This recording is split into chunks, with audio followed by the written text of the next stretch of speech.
and welcome. Just realizing what time it is. Hello. It's so great to see everyone here today.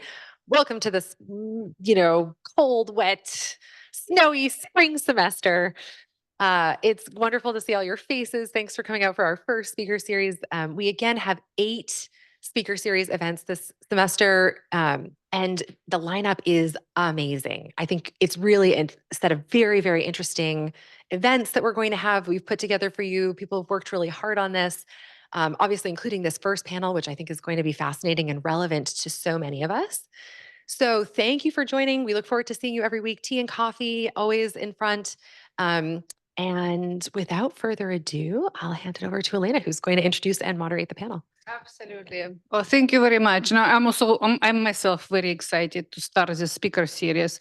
I was initially suggested to start it in March, but Erin pushed it forward. So no, we want to start it. Okay, let's start it. I think it would be all, fun for us. And I think it's really very valuable contribution to the school in general, for both for faculty and for students. I want to tell you that right now the impression that AI happens like yesterday and November last year, it was announcement that it exists. That's complete nonsense. For several decades, people were working on different elements of data sciences, machine learning, statistics, mathematics, computational sciences, and of course AI. In fact, to be honest, to all of you, my postdoctoral training was all about expert system and AI. But when I came to United States 30 years ago, and if anybody asked me what I am doing, and I will say expert system and AI, like it was like face went blank. And it's like, I will never say anything about my past. And I convert myself immediately to a mathematician, trained statistician, and suddenly like tons of jobs available. And I found job on the next try I did. So I converted myself into the statistician, biostatistician, public health professionals. And actually I love that field too. And I said, oh my God, that's really a very interesting opportunity. But with this new opportunities for us to talk about, do something about AI for general public, I believe there's really a time for us to think about what kind of role AI can play in our research and our training. And we need to ask very important ethical, technical, technological, and maybe existential questions as well about AI. And are we ready for this paradigm shift on a general level?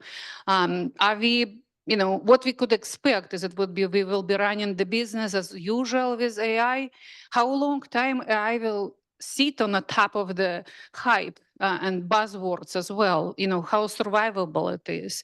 But even more difficult questions, are we safe with AI? And what are the challenges and opportunities AI bring to our life in general? So like, be open, be transparent, and share, the fears and hopes and expectations as well. So today it's actually really very important to recognize, where that critical applications in AI can be made. It's important for us as teachers to know very well what we can teach and how we can teach to prepare the workforce. So when they will go to academia or industry or nonprofits, they will be prepared for this new world. And people are really very much worried about, are we losing jobs? Are we gaining jobs? You would be the generation who will make that decisions. Are we keeping the jobs? Are we staying with the jobs? And who will be more advanced, with knowing AI or ignoring AI? And I want to say that ignoring AI probably not a smart idea for many reasons. And I can remind you a very simple example. When I was probably in the 4th grade, people start to talk about calculators, and it was prohibited to use in the classroom. It was like a serious punishment. And now, can you imagine that it was happening before? Like now we teach to use calculators. Okay, I believe it's the same logic can be applied to AI. Instead of being completely fear about, and raise the fear, it's just necessary to know what you can get out of that. In fact, I decided I will give you a little bit of introduction to the past. I brought with me, this is a real picture of punch card. This is from my student time. it's a 1971, so like you can calculate how old I am now. Uh, but this is a true things, and I can pass around, and you can actually see that's real. It's not an imagination. But what is really amazing that in the life course of a human being, only one generation, we went from visions to punch cards and punch tapes to something which now my phone is way more powerful than the computer on which I did my PhD. So like keeping this type of in mind and thinking about like where we can go next, I am really very happy to introduce a fantastic panel of speakers. And we try to be diverse. We want to have representatives from the industry, and David Gilbert would be our representative from industry. We want to have our close by members of the Tufts community, Peter Monahan and Kyle Nagin. They are both coming from Medford campus. You will hear their name almost all the time if you not hear their name already. They are the gurus who are really pushing forward all the IT technology related to AI and data science and all the different aspects. And in fact, a lot of you probably using already help and support from the data lab. And the data lab, it is basically these two wonderful people. And we have on the Zoom a fantastic representative and our already existing collaborator and now future guru in AI, Jim Short. He is with the San Diego Supercluster and a new initiative called Spark. It's a new initiative which will, thinking about how we can advance leadership, governance, the whole entire logic behind AI and how to push this idea in a very sophisticated and way. And we're happy to say we are also part of the Spark as well. So with this panel, I would suggest we will do the following. We will start with a short set of introduction comments, which I will combine with individual questions to each of the panelists.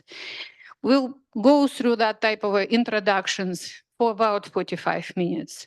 Okay, and we will leave sufficient time for questions from the panel and from the audience. And the questions are already sort of pre-marked, pre-designed, pre-discussed. But there are a lot of room for interpretations and imaginations, and something that happens in a set. That will be fantastic. So let me start, and I would love to introduce and pass the microphone, if we can pass it, to David Gilbert. Maybe you can tell us a little bit more about your own experience, how you come to UI, your own trajectory and your own path. And maybe you can connect your personal experience also with your ideas, how you see a current landscape in AI, and how we are, what is the sense of urgency of adopting AI in the industry space, since you are our industry representative, and what do you think, how well we are equipped? And if you will forget any of my questions, I will remind them as well, okay? Thank you very much, Elena. I was able to organize my answers into my slides, so if I forget, there's a real problem. So happy to meet you all. My name is David Gilbert. If whoever's doing the slides, if you could advance to the next one, please.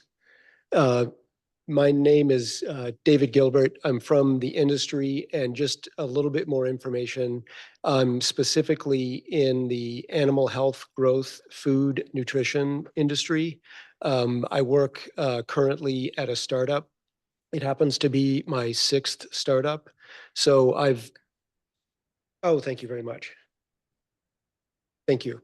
So my background is technical. I grew up, went to school, graduated with an engineering degree, worked at a very large multinational company, got bored very quickly, moved to a medium-sized technology, liked it a decent amount, then had the opportunity to go to my first startup, which is the one at the bottom. And I've fallen in love with the startup space, and I've been there in the startup space ever since. So like I said, I've been at 6 different startups, all with some level of success, which I'm very proud to say. And the one that's highlighted there at the top in blue is where I currently am. And that is the first startup that I've ever worked at that has also been using AI as a tool. So to answer the question about how it's personally affected me, it's many, many, many ways. So first of all, the company that I work at now couldn't exist without AI, right? So we couldn't even have a value proposition. We wouldn't have investors. We wouldn't have the vision that we could have without using AI as a tool. So that's one kind of aspect. Another backward-looking aspect is, had AI been used by any of the previous companies or most of the previous companies I worked at, they would have been further down the road, have achieved progress much faster. And the way I like to think about it is a learning cycle. So how long does it take you to come up with a hypothesis or a design, build it or create it, test it, and then evaluate your results? So at one of those companies, the third one down, Qualtray, a learning cycle took 1 year and cost $10 million. So with AI, that could have been decreased and made less costly. So at Aviwell, the current company where we use AI, like I said, first of all, it couldn't exist, but what it allows us to do is do very, very fast learning cycles. So that's how it's personally affected me. Is I'm part of a company that couldn't exist without it, and it's quite a powerful tool with lots of promise, specifically within the food, nutrition, animal health side of the industry. And I believe, like it says there at the top, that AI has the ability and the potential to absolutely disrupt the food and nutrition industry, create products and services that are more sustainable, lower in cost, and help feed everybody on the planet for a fraction of the cost.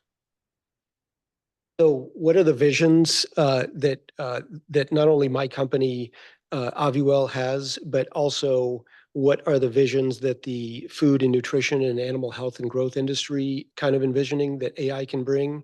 There's a big sustainability piece, meaning the result of products designed with AI can result in lower cropland. I'll explain that more in a second. They can result in lower water consumption and overall just very, very powerful benefits to the environment.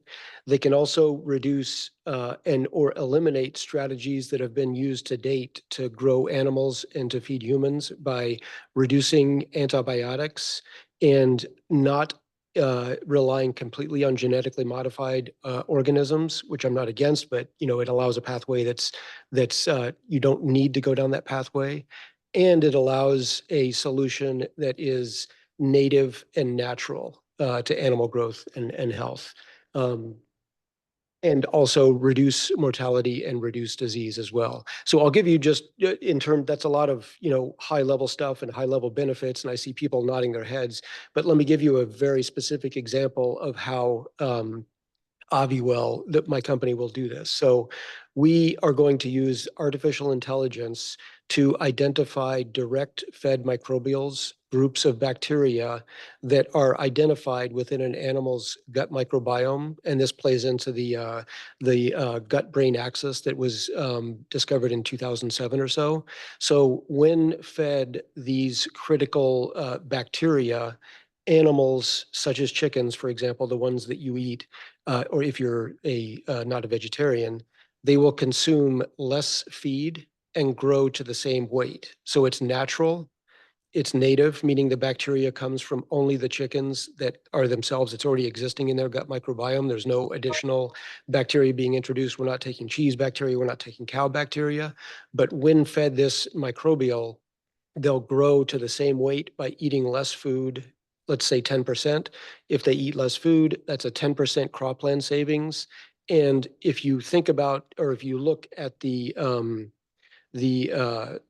the whole chain of what's required in terms of water to grow an animal, 1 or 2% of the water consumed is consumed by the animal. 98 or 99% is used to water the crops that are grown for the animal to eat. So if you save 10% of the crops, there's also a huge associated water savings. These insights that we're going to gain are only from our ability to come at it from a multi-omics approach and use artificial intelligence in order for those deep insights to occur. So what is the level of adoption and what's the urgency in the animal health and nutrition and healthy growth industry? That's shown on the left. Everybody is talking about it and nobody is doing it. So it has been, like Elena says, there's been lots of academia work over the past 20 or 30 years. There's a foundation that's being built. And in various industries now, human, animal, and other, self-driving cars is a good example where it's being used quite well. There's some industries that are lagging a little bit, like animal health and nutrition and food. So everybody is talking about it. They realize the value of it. Big companies are investing in it. Venture capitalists are investing in it, but nobody is truly doing it yet today. So the forecast for the food and nutrition industry is that it's going to be widely adopted. It's going to be very beneficial and allow products and services that never before have existed to be used for natural and healthy animal growth, as well as human animal growth, and allow, like I said at the beginning, everybody to be fed, everybody on Earth to be fed, food insecurity to decrease, and to do so at a fraction of the cost.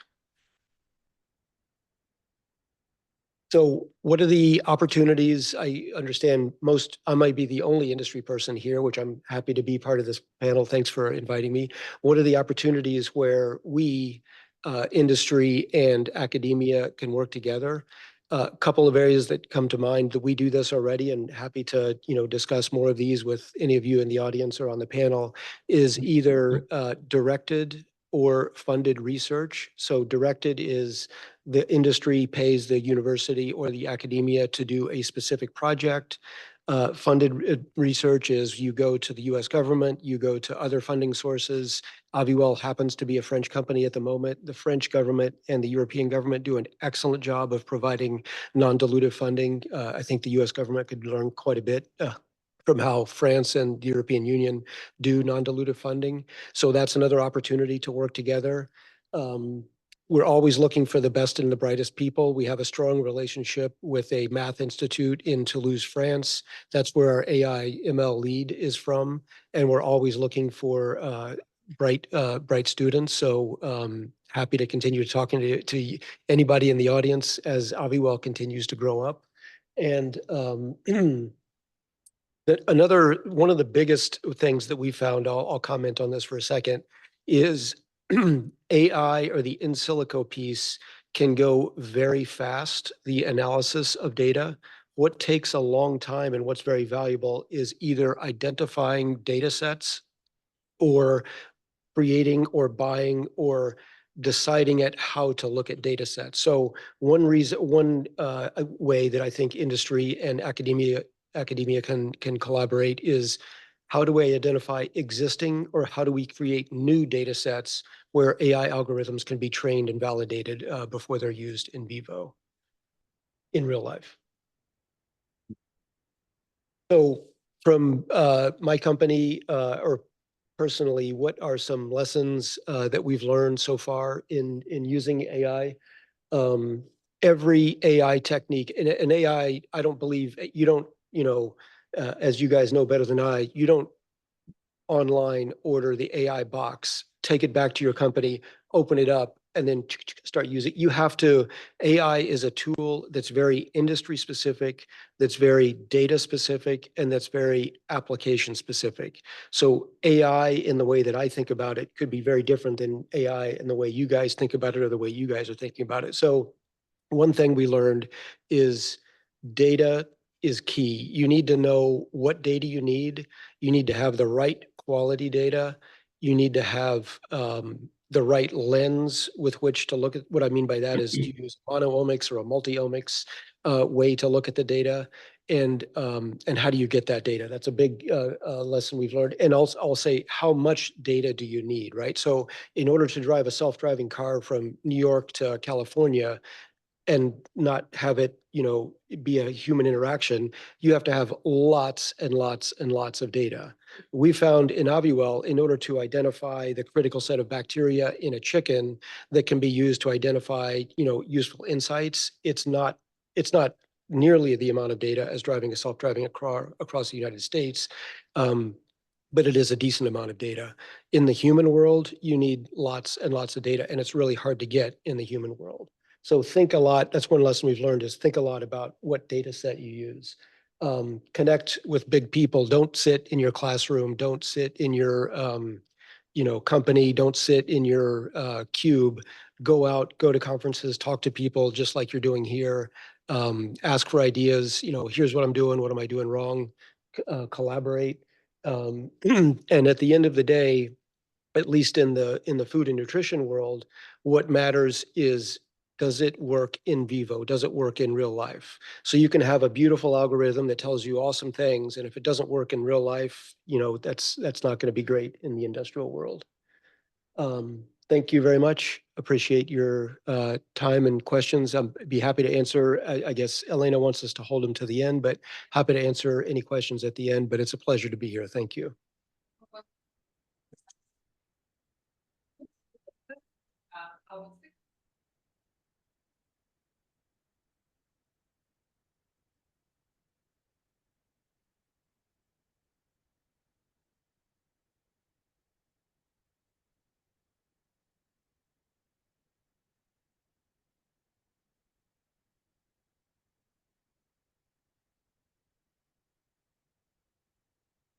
How we can engage faculty and students.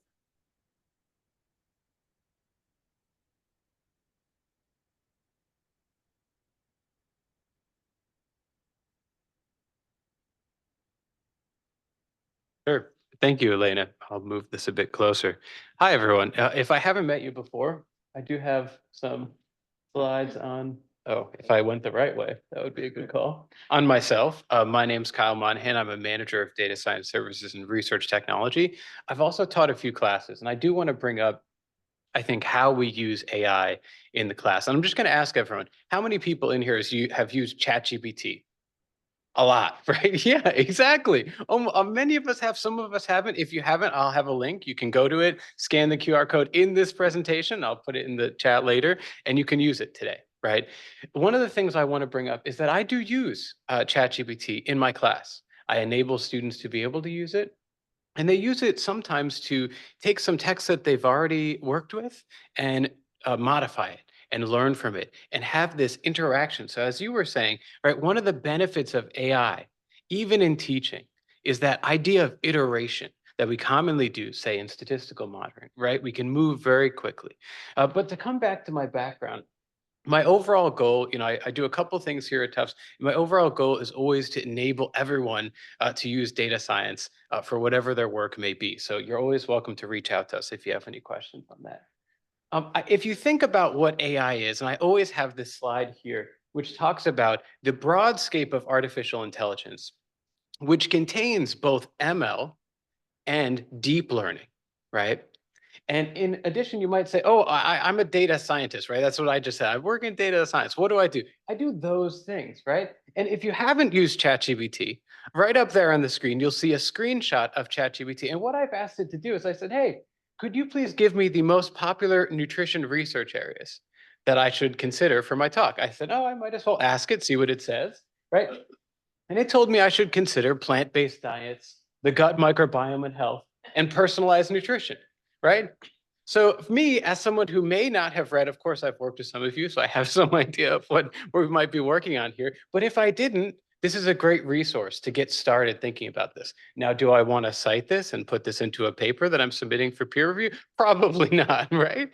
But it's a good place to get started. So I think one of the key things that I've seen over the past few years, and again, AI has a storied and long history, right? We've been doing statistics for a very, very long time, right? And it's the same core approaches and technologies that we're using, even when we're using ChatGPT, just enhanced and further developed.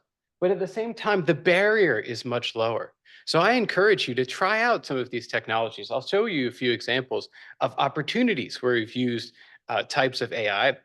And I would say to try these things out. I hope you feel empowered after my talk today. The other thing I want to mention is something that Elena brought up actually as well, which are these are really on the foundations of two things, I would say. Expert systems, the history and the statistics that go into them, and then data. It was so great to see you bring up this topic of data, right? The importance of getting your data ready prior to the model. The question I always ask anyone I'm working with is, what state are your data in, right? Because if they're not ready and we haven't identified data sets, we might have to extend the project for a little bit, right? So I would say one of the other benefits is, let's say I wanted to ask this question: how do microbiome interactions affect this personalized nutrition I just learned about? One technology is consensus AI. This is openly available. You can sign up for it now. And it will say, okay, I've looked at all the literature I could find on Google Scholar, and I've summarized it with a large language model, which Peter will talk a little bit about for you. Pros and cons of this. There are a lot of papers that I really like in this field that this model can't see. And this model was last updated about a few months ago. So it's missing my favorite recent paper, which I can share with you if you'd like. So pros, it's available. It's great to accelerate things. Cons and challenges are we still might have to look for key papers and use our minds as we always have. A couple examples that you might find useful of more classical deep learning or applications of machine learning. This is a project we did in Puerto Rico. There was drone imagery that NOAA had collected after a hurricane. They do this after every hurricane. No one had worked with this imagery. We had some colleagues from Puerto Rico reach out. They said, we have damaged houses. We've collected all this drone imagery and no one's processed it. No one's identified where these damages are. We got together a team of 3 students and identified damaged roofs within 3 days and submitted it to AAG. So these types of things where you have a very quick process, we used ArcGIS Pro. It's all graphical. We didn't necessarily need to learn it. Of course, we had to understand what model we're selecting, the statistical background, things like that. But it's really quick, I think, to answer some key research questions you might have. And so we got something like this, where we have grassy areas identified, homes identified, and then that yellow space is the actual roof that was damaged. So we provided that back to the people on the ground. So I've zoomed in there. Those are the damaged roofs and other areas. So another benefit, I think, specifically in the nutrition context, and I know I mentioned drones, is around crop yield production. We have some colleagues that have presented at Tufts doing this sort of work. But I would say, even if you're thinking, oh, I just have data sets, they're in Excel, I don't know that I can do it. A lot of times we can enrich data sets that we already have with either remotely sensed data, with microbiome data, if applicable, depending on if there's geospatial context there, and even with some yield prediction. I know there's a lot of this sort of work being done at Friedman, and I think it's a real opportunity to accelerate it. So this is just one example of what you can do with remote sensed imagery. This is crop drought stress detection. These are actually images of the crops. And we were trying to create a model. My colleague Fontang and I created a model to try to understand, how do people use these crops? Can we predict drought stress at the crop level, at the field level in 3 sites? And we did, okay, depending on the area. So I guess, how do I want to summarize this? The key thing is actually very similar to what you said around data. Data is this glue. Just as in the past that statistics was the glue that we dealt with, right? Now we have data science, now we have AI, right? But rather data and our methodology for approaching it is kind of the glue that binds all of us, no matter our field. I'd also say one of the benefits of these ChatGPT models, these large language models, right, is that we can refine our ideas in them. We can get a starting point. We can talk and iterate with the large language model, just like we might iterate our statistical model, right, and get some feedback in that way. I would say we always have to fact check to understand context, just like we always do in research. Still a very important skill of critical thinking, as it always has been. And I would say too, if you want next steps, you're welcome to reach out to us. Peter will share our contact info, but I just wanted to feel, hopefully you're feeling energized and enabled to do this kind of thing. So that's kind of my key summary I would have for you. Yeah, so I'll hold for questions. I'll pass it on, but I don't know if you have any comments, Elena. Microphones, no. I have a lot of comments for everything, and for everything I'm questioning. And yes, I'm using ChatGPT, but I'm mostly fighting with ChatGPT. So it's like constant fight. So there is really very interesting transition. And thank you very much for connecting 2 talks. And now, Peter, maybe you can continue with your ideas and I ask you similar type of questions. How did you come to the AI? But even more importantly, how you can see the challenges and opportunities in terms of how we can expand the research opportunities, and what is your personal experience of working on the research projects as well? Great. Yeah, thank you. And thank you all for coming out here. This is very exciting for me. As it says up there, my official title is Digital Humanities Natural Language Processing Specialist in Tufts Technology Services, specifically Research Technology with Kyle. And my trajectory into this field is very different than I think than most people. Most people kind of come into it through the computer science side or the data science side. I actually started out, and I'm trained at Tufts as a classicist in Latin. The study of Latin, because it's a very old language that's very complicated and hard for people to read, has been enriched with artificial intelligence. That's actually one of the main applications of artificial intelligence pre sort of this new wave of large language models that we're seeing sort of now every day. Trying to make sure I'm not forgetting anything. Oh, and in my capacity now as sort of this specialist, I work with a lot of faculty, students, and staff on their own projects, sort of how I can enrich some of their research methodologies with artificial intelligence or just generally natural language processing, which is where we sort of take text, large bodies of text generally, and analyze them at scale using any sorts of computational methods, including artificial intelligence. And some of the ones I have up there right now are, need a second. Okay, yeah. I just wrapped up this project where we were looking at this huge data dump of emails related to Flint, Michigan. So the Flint water crisis was in 2016, if you recall that, and it had a huge amount of national publicity around it. And as a result, folks put in these sorts of requests to the government of Michigan to get these emails to become public record. And nobody had really looked at them after that. Me and my colleague, Kevin Smith, worked together on sort of using artificial intelligence to break down these very complicated, very in-depth documents into much simpler and easier to analyze chunks. And then we sort of deployed that to a website that is now publicly available. I've also been working with some of the faculty at the physical therapy school at Tufts on generating test questions as well as study material for some of their underperforming students. They've noticed that a lot of the students who fail the licensure exam come from disadvantaged communities or from or their parents, or they're the first generation of students who are in college. And so we are working with artificial intelligence to create a customized study material for each student. And we actually have a DISC, a Data Intensive Study Center at Tufts grant for that work. And the last thing I mentioned there is some work that I've been doing with a faculty at the Arts and Sciences School, Rosemary Taylor, on her work on contaminated blood. And how records of contaminated blood and people with contaminated blood have organized around those issues. And actually, the first application I want to talk about in terms of artificial intelligence in research specifically comes from that work. On the side here, we see sort of a doctor's note. This is pretty typical of some of the data that we get in this work. And pretty much before a couple of years ago, this would have been pretty much impossible to use as a data resource.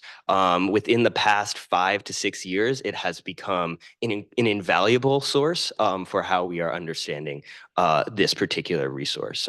So we can use artificial intelligence. In the past, we would have used OCR, optical character recognition, which is sort of an offshoot of artificial intelligence, to read the text here into a plain text format where that we could then analyze it using some of the methods that are sort of common to text analysis nowadays. But now using some more advanced methods, we can use multimodal or visual large language models to show the model this image, and then it will transcribe what is actually represented in words, so that we can actually use that text later on. And this is really, really important in that it opens up sort of the horizon for what is data. It changes fundamentally what we can do with certain types of data. The other piece I want to talk about, and I'll return to, is the work I've been doing with the PT school. This is work specifically related to teaching, artificial intelligence in the classroom and teaching. And we are working on generating multiple choice questions, so that are similar to the licensure exam, so students can have more practice. And specifically, we're actually looking at ways to take prerequisite material specifically and generate questions from that prerequisite material, so that students can enter a classroom knowing that they are fully prepared with all of the tools that they will need to succeed in that class. And I have up there some examples of some of the questions that we've generated thus far. And what's really cool about this process is the large language model, the artificial intelligence is not generating these questions from its own knowledge. It's actually, we've given it a PDF, basically. It's nothing more complicated than a PDF. Asked it to read through that PDF and understand it, and from that understanding, tell us a question. So what's really nice is we can get citations back this way. So for each question, it can be keyed to a certain part of the text, so that a student can go through the text, answer some of these questions, see what they're getting wrong, and then go to that part specifically in the text and understand sort of why they're getting it wrong, and what they can do to improve. And again, these are just two sort of examples I put together the other day. And the plan going forward is to sort of customize this around student performance. So if a student is consistently answering a type of question incorrectly, or a question that's on a particular, or questions that are on a particular subject or field consistently, then the artificial intelligence should be able to respond by giving that student more of that information and material. And I'd like to just summarize. Yes, I'd like to just summarize here as to echo some of the other panelists, as well as Elena herself. The artificial intelligence is not a new field at all. It might seem very new because some of the things that it can do now are very spectacular in some ways. But people have been working on artificial intelligence since really the dawn of computing. And it really comes down to sort of that this new recent wave of artificial intelligence can do things that we were sort of promised, as far back as when that sort of study was begun.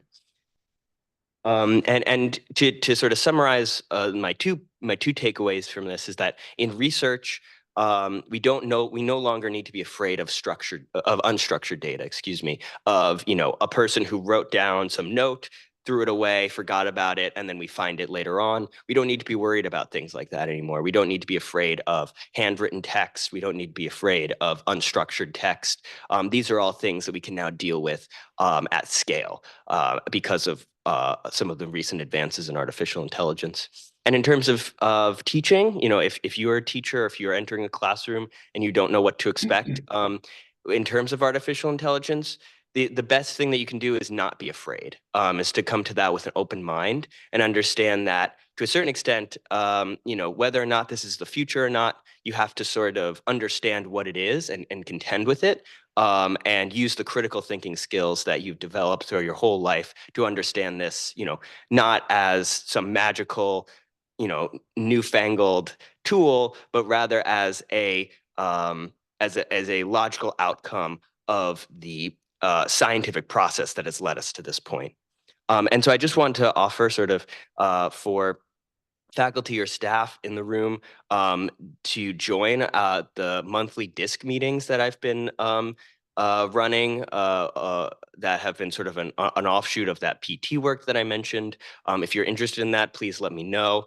And in general, if you're interested in any of the things that Kyle and I mentioned, and you'd like to get in contact with us, the email for the data lab is there. and you can feel free to email us with questions or comments after the fact. Thank you.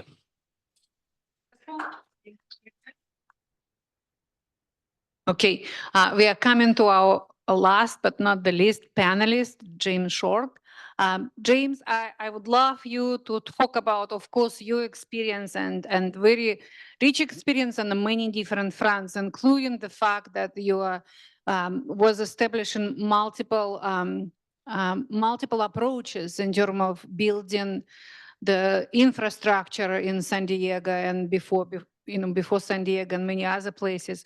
But the main important questions, how you can see the growing demand for leadership and understanding AI challenges and opportunities, from both optimistic and pessimistic side of things, and what we can do to contribute to future AI in multiple domains. And since this audience is very much in nutrition space, maybe you can comment on that. And I know that your expertise in leadership and data governance and understanding how those pieces need to come to regulation level is very commendable. So you have a microphone now. Okay, am I coming through okay, Elena? Good, go ahead. Okay, first, I'd like to thank Elena and the committee who invited me to join the panel. And I'll just say at the very beginning that this is the beginning of, I set up a new group in AI, and Tufts is a very important element in that and is a research partner. And I just want to identify that, so I went to elementary school at Grimmins, which is in Somerville on Shore Drive, which is now condos. And I lived in Davis Square for many years as a graduate student. And so I know the Tufts campus very, very well, lots of friends, and that's a different story for another time. Let me do a couple of quick things, and in view of time, I am watching and understand that we have a few minutes here, so I'm going to hold a more detailed discussion for questions. But let me kind of set a couple of things that I've heard that I think it's important to note. AI is kind of like, I always remember Yogi Berra saying, one of his famous phrases was, no one goes there anymore, it's too busy. We're in, depending on how you want to count, the fourth or the fifth or the sixth version of AI. People have mentioned, Kyle and Peter mentioned, that this has been around the technology field for a long time, and I think it's important to identify that it was not called artificial intelligence until Herbert Simon decided to call the sciences of the artificial. It was called machine intelligence. And so if you go back historically and you look at the early period, it was AI was not invented by the 2019 Turing Award winners. Big news to Fortune or Forbes. And people have written about machine intelligence for a long time, and that's a whole different topic. And many academics in the field, lots of students, this is an interesting and useful history to look through and to look at the 56 Dartmouth conference. Marvin Minsky was teaching when I was an undergrad, and I remember 2 or 3 things about Marvin's courses. They were really hard. So, the idea of getting into AI in its current is not a light lift. This is a heavy lift if you get into it. It's, Cliff's Notes AI is not going to work very well. So let's kind of get over that piece of it. AI is not traditional IT because of a simple thing. In IT computing 1.0, what we used to call parametric statistics and quantitative methods, you developed your model and then you fit your model to data.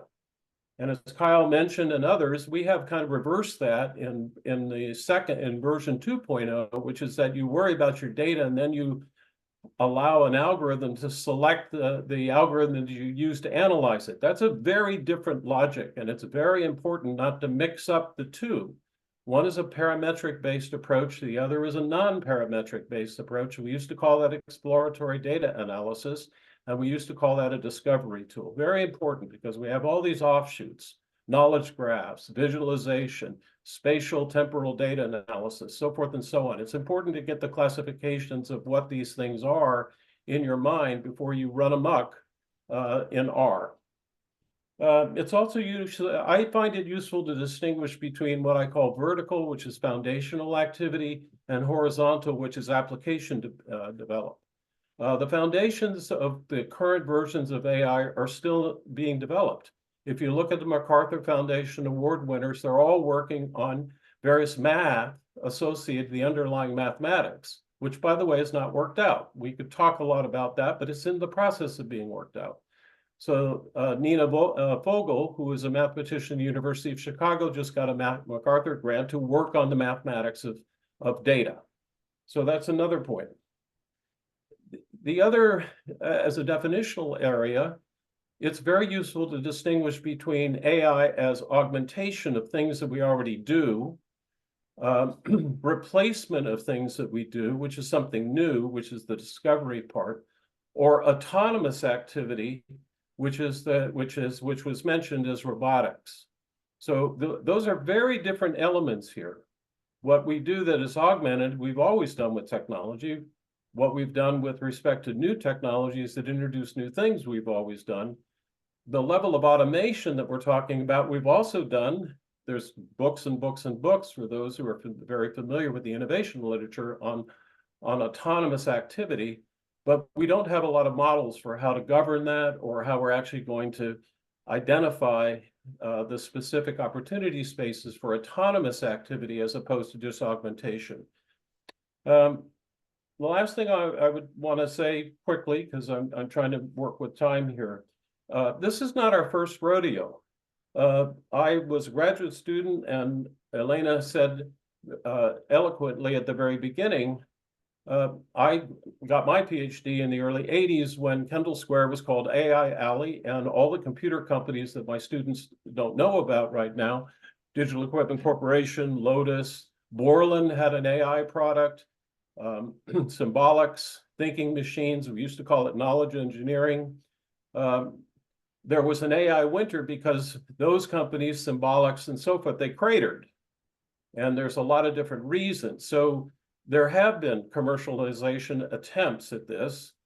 We're in another phase of commercialization. It is reasonable to ask what's different now than was before. And I think there are a lot of things different, but I think it's important for us going forward on this to identify what those differences are. The last thing I'll say is back in the day, I learned most of what I know about statistics. I was trained in the statistical side of things and model building with guys like Kyle, where you sit at a computer and you work through it, and as a student you learn it because you're really forced to learn it, as opposed to a blackboard.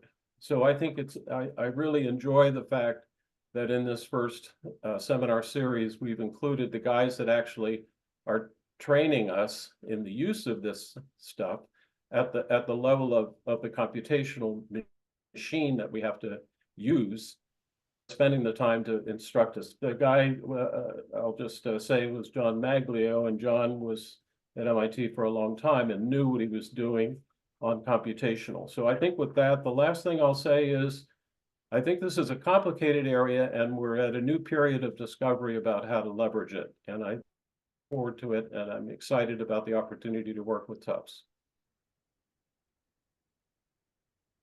Thank you very much, Jim. No, this is wonderful, and I now I really appreciate how everything is connected. You didn't have a chance to talk to each other before, but it's sort of like a synergy will come as well. And I'm very glad, Jim, that you have mentioned that AI courses at school, the university, were probably the toughest to us. After that, I thought, oh my God, differential equation was definitely a piece of cake.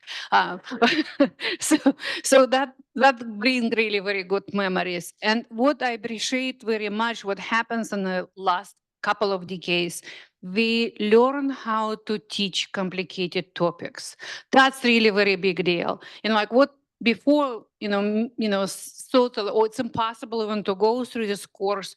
Right now, the pedagogical material, the way how we process the material, what need to come first, how to support it through the exercise, this changed drastically. And I would say probably you guys so lucky being in Tufts, because if I didn't see other institutions who put so much attention into pedagogy. So I think that's really very huge plus.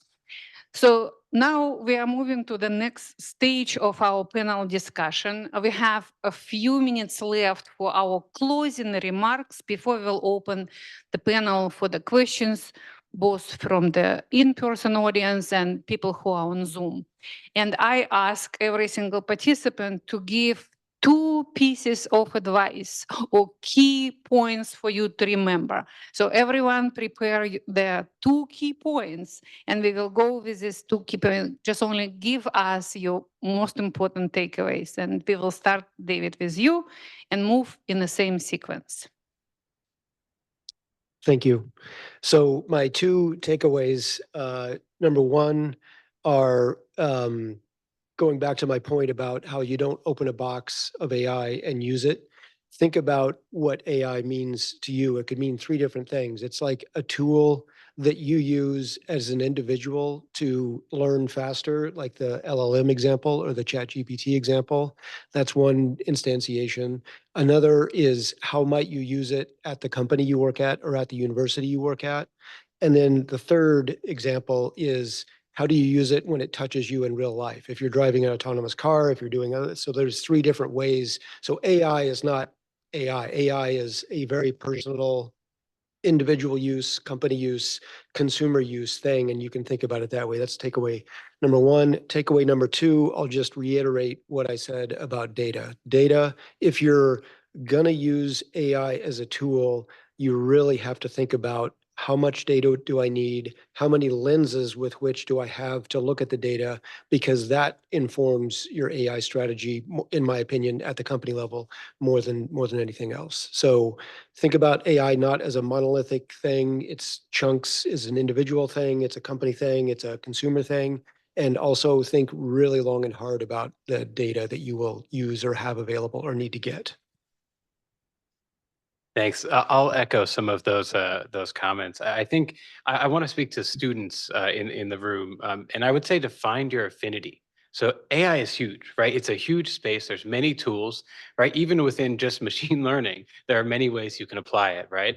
So I would say find your affinity, find your focus. To Jim's point, I think on the vertical versus horizontal, thinking at which depth you need to go to answer the question you may have, right? I think is a very important thing. We are building on a lot of these core courses. Think about how deep you have to go to get at that question. I would also suggest make sure that if you have a research question, that it's matching your methods and the data. I think so many times people suggest, oh, I really want to use this new method. And I look at the data and, well, maybe it doesn't match, right? Maybe we have to revisit this. Maybe we have to pivot, right? So my suggestion is, I always suggest write it out. Write out what data you have, what you can find, what you can gain access to, what your question is, and then look at what methods might apply and how you could use AI and leverage that.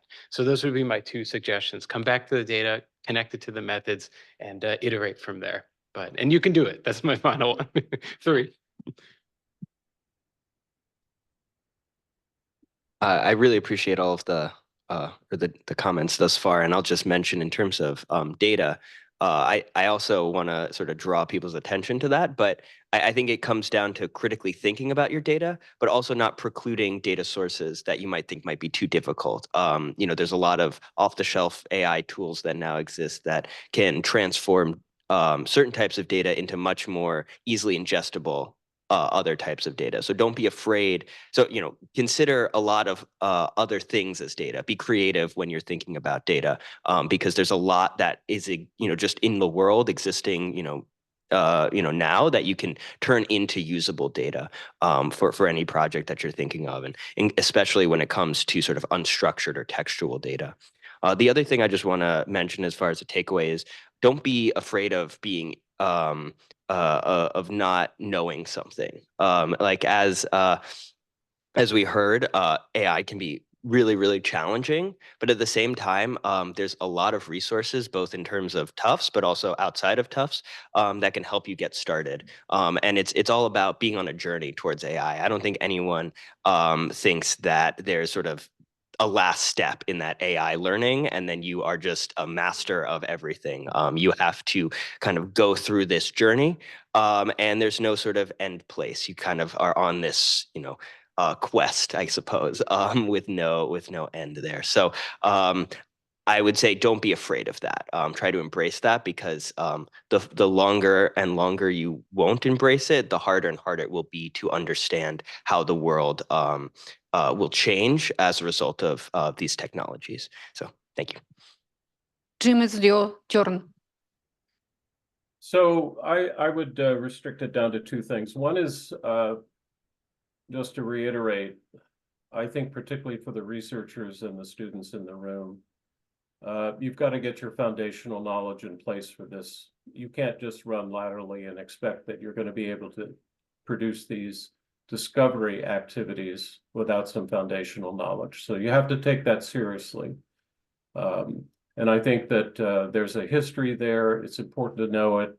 I read a lot of stuff that is simply factually inaccurate. Regression is not artificial intelligence, for goodness sakes.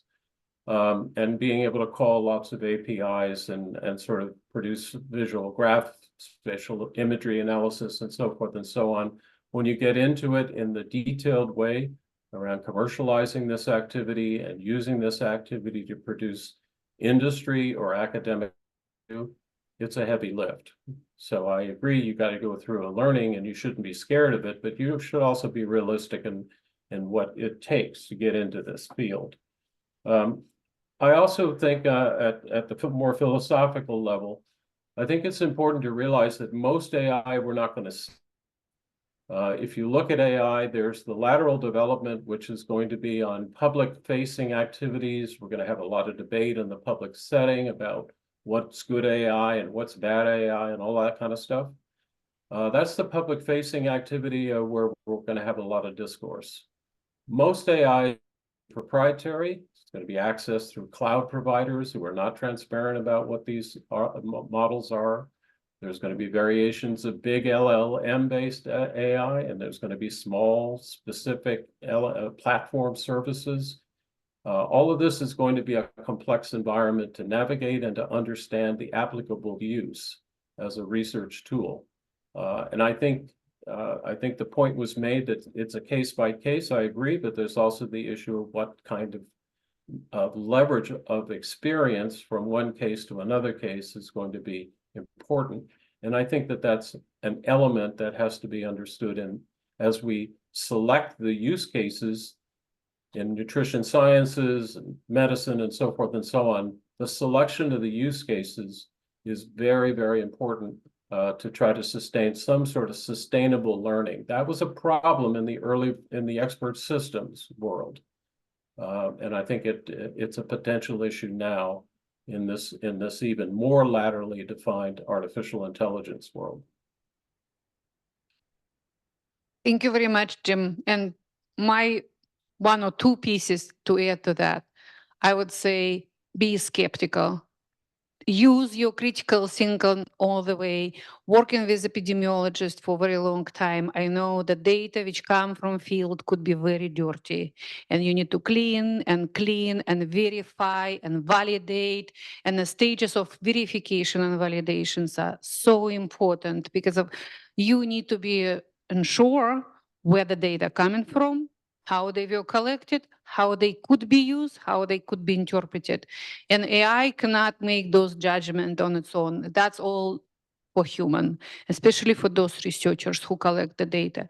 I believe with AI, the role of primary data collectors will go higher and higher and higher. It would be much better recognized that whatever researcher produce or what we've got through routine surveillance or routine monitoring have to be extremely well vetted before any conclusions can be done. So it's one my piece for discussion. And I'm absolutely happy to start the comments from the audience. If anyone, we will start first with comments from the from in-person audience, and then I will check also who have questions on Zoom. One.